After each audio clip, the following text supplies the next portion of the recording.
thank you very much. It's a great pleasure to be with the president of Lebanon. He's highly respected in his country and actually long beyond his country. We've spoken previously on numerous occasions through representatives, and the relationship is very good. I think that Lebanon has been a very mistreated country for a long period of time. It's an amazing group of people, professors, doctors, lawyers, great intellects, and it's been hit hard for many, many decades, really. It's been hit very, very hard. And yet I have people that live in Lebanon, people that are parents of friends of mine, many cases, and they would never leave. They would not leave under any circumstance. They love it. They love the country, and it's probably a dangerous place in a lot of ways, but they live in areas, they say, we hear bombs going off all the time, but we want to live in Lebanon. They love the country. Very smart people, very successful people, and they live there. But it's been a country of great intellect, great intellectuals. They still love it. They want to be there. And we're going to help it. We're going to help it a lot. So it's an honor to have the president and your representatives here. We've already met a couple of times, and we've had some good meetings. And we are going to solve a lot of problems. We've already solved some of them for Lebanon. As you know, there's a Hezbollah problem, but we've done some things that I think the world will take notice. Again, it's been a very badly treated place and country, and we're going to have it properly treated and treated with respect that it deserves. And Mr. President, it's an honor having you. Thank you very much. No, thank you. Thank you. I've been looking forward to this visit for a long time. Thank you very much. Meeting such a great president like yourself. That's a very nice thing. See, he knows how to get to me. He knows. He can have anything. Now he can have anything. Would you like to say something? Now, really, I would like to thank President Trump, really, and his team for the historic visit and for the historic achievement that we did together by signing the framework with the ultimate objective of ending the state of hostility between Lebanon and Israel forever. I think, Mr. President, this will be your legacy. Together, we'll be able to achieve this objective. It's about time for Lebanon and for the whole region to be stable and secure. And I know your vision is peace, your vision is stability, and I think my vision coincides with your vision. And together, I think we will be able to achieve and to score success in that regard. I agree with that. I do agree with that. And you have tremendous spirit on your side. You have people that love that country, and they're going to make it work. We got to make it work. Right. Thank you very much. Mr. President. Lebanon, I have two questions, one for you. President Trump, as you work to expand the Abraham Accords, Lebanon still enforces a 1955 law criminalizing contact with Israel for over 70 years. You previously stated you would push Lebanon on this issue. And there is some people still going to prison last month. So did you raise it you will raise it with President Trump today? Well, the Abraham Accords have been, I think, a tremendous success. I think you're going to see a lot of countries joining pretty soon. As you know, we have our original group, and it's so successful for them. Economically successful. It's been that nobody left, even during this time of conflict. So, no, I think Lebanon has a very important place.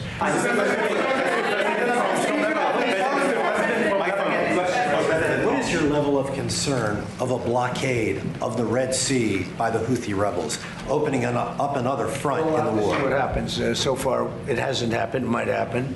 But we take care of things. If something like that happens, we take care of it. You know, we've done that with the Houthis before, and we haven't heard from them in a while since we did what we did originally. It was about 45 days of very powerful action we took against the Houthis. And we've had no problem with the Houthis. They've had no problem with us for a long period of time, including during this conflict. I think that if there is something like that, we'll just have to take care of business. The Speaker of the Lebanese Parliament rejected the agreement between Lebanon and Israel and said it's a sedition. It's going to cause civil war. He's the Speaker of the Lebanese Parliament, and he speaks for Hezbollah. He's Hezbollah's big brother. Yeah. What do you have to say about that? Well, maybe I'll let you speak to that.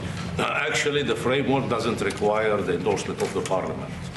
Okay, it's part of our constitution, it's a prerogative of the president, and we are committed to it. And I think the Speaker of the Parliament is really wants to see the end of this war. He's from the south, and he knows he did his best to rebuild the south, but unfortunately the south being destroyed in front of his eyes. So he's actually supportive of what we are doing, but we need to be careful. His position as a speaker and as a leader of the Shia community, we have to understand how critical is his position. But I can tell you that Speaker Berri is a man of state. He's supportive of what we are doing, and he's supportive of ending the state of hostility, ending the war once for all. I think when he sees, because I've heard that, he's a good person, good man, and when he sees the progress made, I'm sure he's going to come on. From NCI TV from Lebanon. I have two questions, please. When will the Israeli army fully withdraw from Lebanon? Is there a clear timeline for that? And last question, please. Last week you met with the Iraqi Prime Minister and discussed him or described him as handsome and saying he could become one of the best leaders in the Middle East. How do you describe Which one are we talking about? the Iraqi Prime Minister? Yes. How do you describe President? Well, I'd say he's handsome also, and I think he could become one of the most important leaders in the Middle East, actually, if we do this, because they've been trying to do this for decades, right? Decades and decades. So if I made that statement about somebody else, I would put him in the same category. When the Israeli army withdraw from Lebanon, is there a clear timeline for They're in the that? process of doing that. They're in the process of redeploying into other sections. And again, they get along very well. That was a great agreement they signed with Lebanon, and they're redeploying. Mr. President, the Lebanese army needs help, and the United States said that it's very important for the Lebanese army to take over the villages that Hezbollah withdrew from. How are you going to help him, and how the CENTCOM is going to be speaking about that today. Ensure that he will be in the We'll south. be speaking about that today with your president, and we have some very concrete plans already in store for that, with others going in and helping. But they're also becoming much more self-sufficient. And we will be speaking about that. That's one of the subjects we're going to be talking about. Thank you, Mr. President. My question is, the Lebanese army said today that Israeli forces opened fire in proximity to the Lebanese trying to deploy in one of these pilot zones. This is day 2 of the pilot zones. Are you prepared to take any additional steps to put pressure on Israel to withdraw, which I believe President Aoun is planning to ask you? Well, I just heard about that before this conference just happened, and we'll be looking at that, yeah. Mr. President, there are no signs that Iran is ready to stop fighting. So what is the plan? Is the plan to just keep bombing until they give up? There are no signs. Why, do you know something that I don't know? Well, they continue to attack our allies and You kill don't know Americans. what the dialogue is behind the scenes, that they want to meet desperately to try and end it because they're getting decimated. You don't get that when you listen to your fake station, but you don't know. You don't know anything. So talks are you know still something that I possible, don't know? Do you know something I don't know? Well, tell us. I will tell you, they want to desperately meet, and until they're ready to meet in a meaningful way, we have no interest in even. So the Mr. President, are you planning on putting any pressure or consequences on China for what you announced about them meddling in the 2020 election? Well, we're going to talk to them about it. It took place a long time ago. I think China's maybe a little bit different today than it was then. But look, they do things and we do things to them. I'll be honest. We do things to them too. It's not a one-way street. But we'll be talking to them, yeah. Mr. President, it's something that doesn't get talked about a lot, but the Border Patrol recorded 14 consecutive months, no releases at the southern border. This is something you talked a lot about on the campaign trail, that you couldn't run on the job that you did on the southern border. Do you feel similarly at this point in time with midterms, considering how well of a job you've done? What is the lesson to be learned about Border Patrol? Well, thank you for that question. The fact is, and maybe it pertains a little bit with respect to you and borders and everything else, we had a border that was totally out of control. I probably won the election, at least partially, on the border, would you say? And the border now, we literally in 14 months, I think it came out this morning, actually, it was just announced that in 14 months we had nobody coming through, zero people I have to understand, millions came through, and we had 0 people come in illegally into our country. And that's made by people that happen to be Democrats, largely Democrats, the people that do those stats. And I'm sure they don't like saying it, but we really had virtually nobody coming in, and actually say nobody, not even virtually. So it's amazing what's happened there, and very people talk about that anymore. You know, they don't like talking about that. They don't like talking about Venezuela, where we lost no people. I'll be going to Dover for something that I feel it's a great honor for me to do it. These are people that want it, and they feel like I do, that Iran cannot have a nuclear weapon. Very simple. It's a very simple dictum. They cannot have a nuclear weapon, and they won't have. They're not going to. They have no chance of having a nuclear weapon. And as far as Iran is concerned, I'll let Pete maybe say a couple of words, but we are doing very well. We are degrading them at levels that nobody thought was possible. They're being degraded really so seriously. They did slip something through in Jordan, and if we had other operators, you know, would not happened, unfortunately. But because we have the best equipment in the world, you know, we've stopped almost everything. But when you let other people do your job, with the United States, we let other people do the job, and sometimes it doesn't work out so well. But we're going to be going and paying our respects at Dover. Pete, would you like to say just how we're doing, generally speaking? Well, it'll be an honor as well to join you at Dover to recognize these incredible Americans who committed to the cause just like you are. Something no president's been willing to do. 47 years, they build up a conventional capability like the North Koreans did. Remember, that's how North Korea made their way to a bomb. So much weaponry that no one was willing to stand up to them. President Trump was, and it continues to this day. Iran's been given every opportunity to negotiate, to show that they're reasonable on the Strait of Hormuz. But if they're going to shoot at commercial shipping, then we're going to hit them, as the president said, 10 times harder, which every night we're degrading them further and further. And the president has all the options necessary. If they want to talk, they can talk. Otherwise, they can deal with the War Department, and we're prepared to do that. The blockade is up and fully, I mean, it's, nobody gets through. Nobody gets through the blockade. It's like a steel wall. Mr. President. Thank you, Mr. President. Yesterday, there was another attack on an ICE facility, this time in New York City. What, in your view, is prompting these attacks, and do you have a message for those who are attacking ICE? You're talking about the fire that was set in front of the federal building? Well, this is what's happening with the people that they allowed to come into our country. They shouldn't have allowed them to come in. They shouldn't be here. They're radical lunatics, and I'm getting them out. You know, we're getting them out at a pace. You know, we've gotten rid of more than any other president. I read stories. They try and give you phony stats. I was with Tom Homan this morning. He'll give you the statistics if you want, but we're getting bad people out of our country at levels never seen before. There's never been a time when more bad people, and you take a look just here in Washington, we took out almost 5,000 hard-line, hardcore criminals, most of whom came in during the open border periods of the previous administration. An amazing statistic, and this is something that I hate to be talking about in front of the president of Lebanon, but he's got his problems and they're different problems, but we don't have any problems in Washington, D.C. We've wiped out about 92% of the crime, and we're going to get very close to, I believe we're going to get close to 100% of the crime.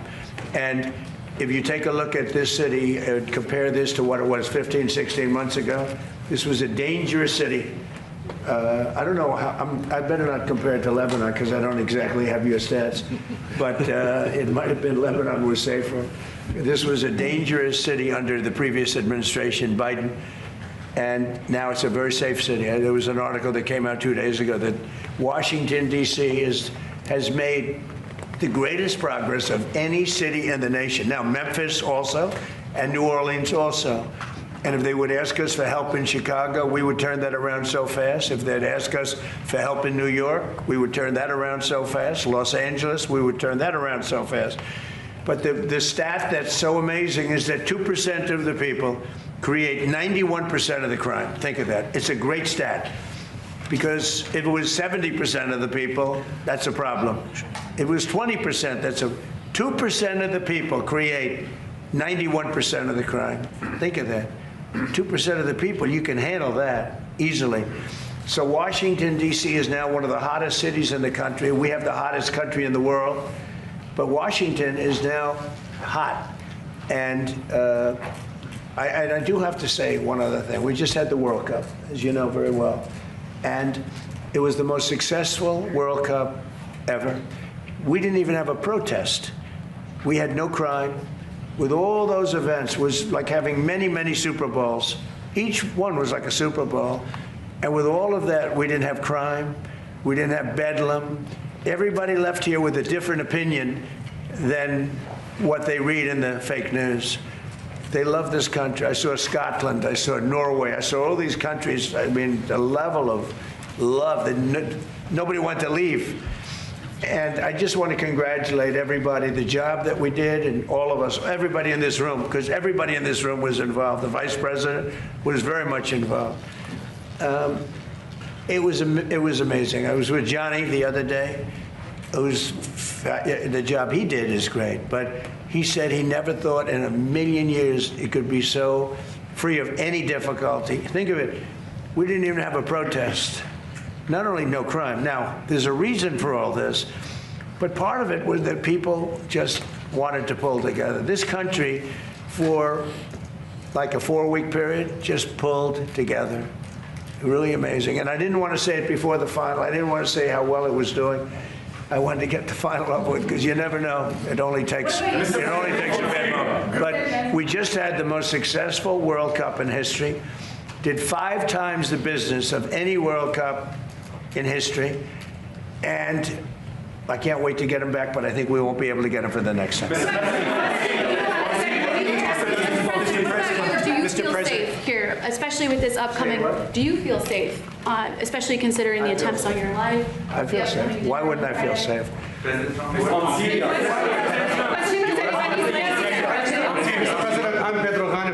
Are you still speaking with Hezbollah? You said in previous interviews that you're speaking with Hezbollah. I wouldn't say that, but I would speak to Hezbollah, yeah. I speak to everybody. I'll speak to people that a lot of people think I shouldn't be speaking to, and things work out. I would speak to Mr. President, I would speak to Hezbollah. I would say this, if the president wanted me to speak to Hezbollah, you know, he's lived with Hezbollah for a long time. And if the president wanted me to speak to Hezbollah, I would. You know, I would. Mr. President, follow up on Iran. If the Iranians do not make a deal, ultimately, how long will it take for you to stamp out their threats to the Strait and enable full shipping? So if we left right now, it would take Iran 20, 25 years to rebuild. Okay?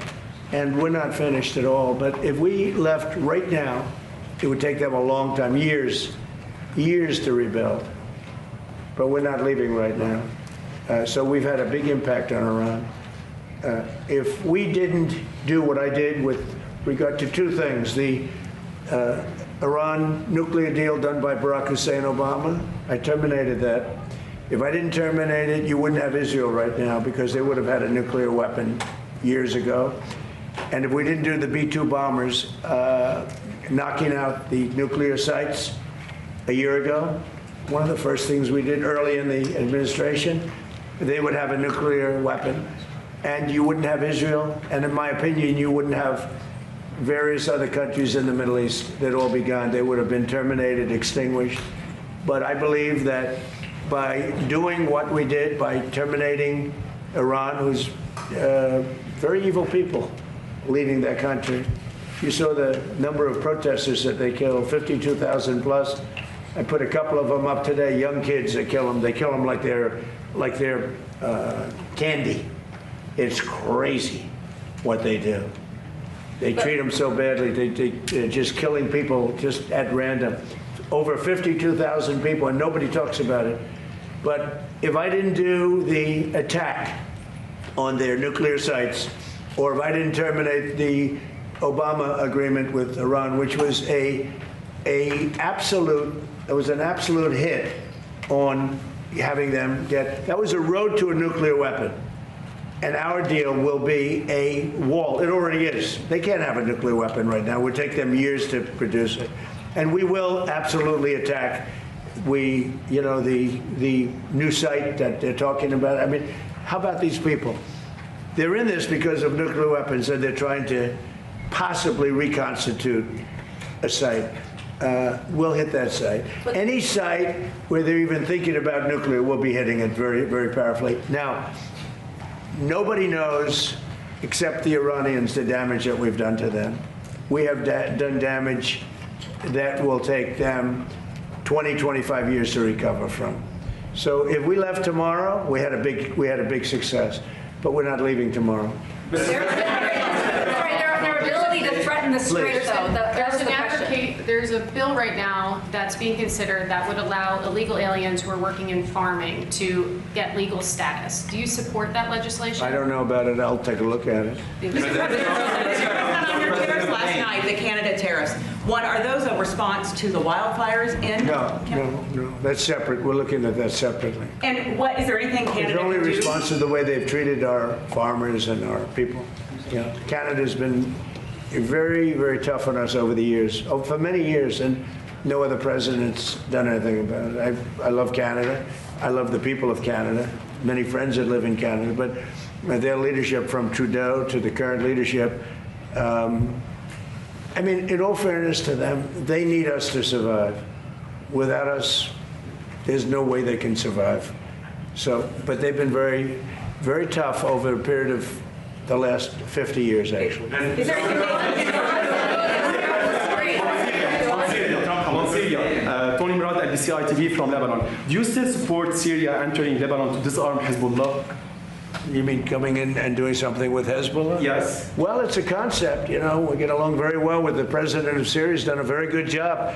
I wouldn't be surprised if this gentleman's going to do a job just like that. He's done a very good job. He's pulled Syria together. He would like to come in and do something with Hezbollah. He's been fighting Hezbollah for a long time. I think it'd be very effective. So it's something I think about. On tariffs, you increased the tariffs on Canada yesterday. Can you say if you still expect to impose tariffs on the wildfire problem, and can you say when you might impose 301? A lot of damage has been done. They're not managing their forests properly, and the wind has a tendency to blow right over New York City, right over, you saw Detroit, they had to close the whole place. Michigan was really affected. They had to close businesses for 4 days. It's very serious what they're doing, and they don't seem to be able to do anything about it. If they managed their forests, they wouldn't have the fires. Do you believe that Iran is trying to impact the midterm elections by threatening the Strait of Hormuz? Probably. They won't have any impact on me. I'm just going to do the right thing. I don't view it as, gee, we're having an election in a period of time. Everyone says, oh, I'm doing something before. No, the election, I can't think about that having to do with this. I think people are very impressed. I mean, we took over Venezuela. We now have a great relationship with Venezuela. We went to war with Venezuela, and the war ended in 1 day. And we have now an incredible relationship with Venezuela. We're taking out millions of barrels of oil. They're making more money now than they ever made before, ever. And we're making a lot of money. We paid for the war many times over with Venezuela. We lost nobody. We lost nobody. We didn't lose one. And it was a violent attack. As you know, we took out a man who was a very evil man. What he did was very evil, in many different ways. We took him out. But, the Venezuela, they said the same thing. When I did Venezuela, everyone said, because look at the drugs. Look at what they did, where they took all of their prisons. They opened up their prisons, and they have everybody in a prison come in through Biden's absolutely insane open borders policy. And we did that in 1 day. Think of it. And now we are working very closely with the administration, and we get along very well. Venezuela is a very happy place. I had a tragic incident with the event that took place a week ago. What a terrible thing that was. They had a movement, a shifting of earth that was unbelievable. They'd never seen anything like it. A lot of people were killed. So it's all unrelated. But by the way, we were the first ones there to help. We were there to help Venezuela. It was an earthquake, I guess you'd call it. It was a pretty massive earthquake. and we were able to do a lot of good. But they lost a lot of people. Venezuela, the people are so happy that we're there. The jobs, everything's happening, and we're taking out many, many times the money that we spent on the war. This one, Iran is bigger. It's a more complex situation, but we're probably doing equally as well if you look at the damage that's been done. And again, as I said to the young man that just posed the question over here, if we left today, it would take them decades to rebuild, and I don't believe they could ever rebuild. And honestly, they haven't seen anything yet. We've been nice. We've been nice.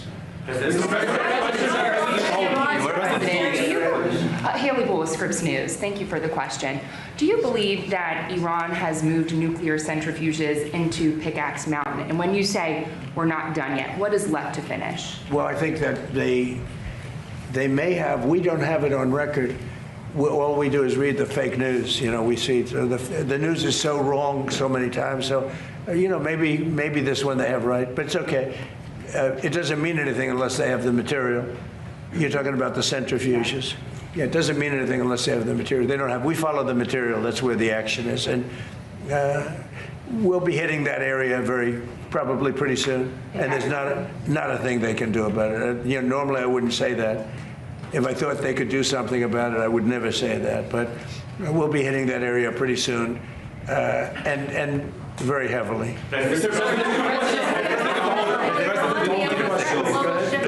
Two years ago, during the campaign, I interviewed you, and you told me on MTV Lebanon that the peace will happen in Lebanon. And every word you said during the interview, it's happening today. Like from the first day in the administration, you were working hard for peace. I've been here daily. I understood Lebanon, and I understood how horribly Lebanon has been treated as a country. They've been like a whipping post. What's happened with Iran and with Hezbollah, but Lebanon's been treated very incredibly badly, and maybe I'm a little prejudiced in favor of Lebanon because I have so many Lebanese friends. You're not at all. Well, no, but there's so many Lebanese friends, and so I understand Lebanon. Tom Barrack is Lebanese, the ambassador. The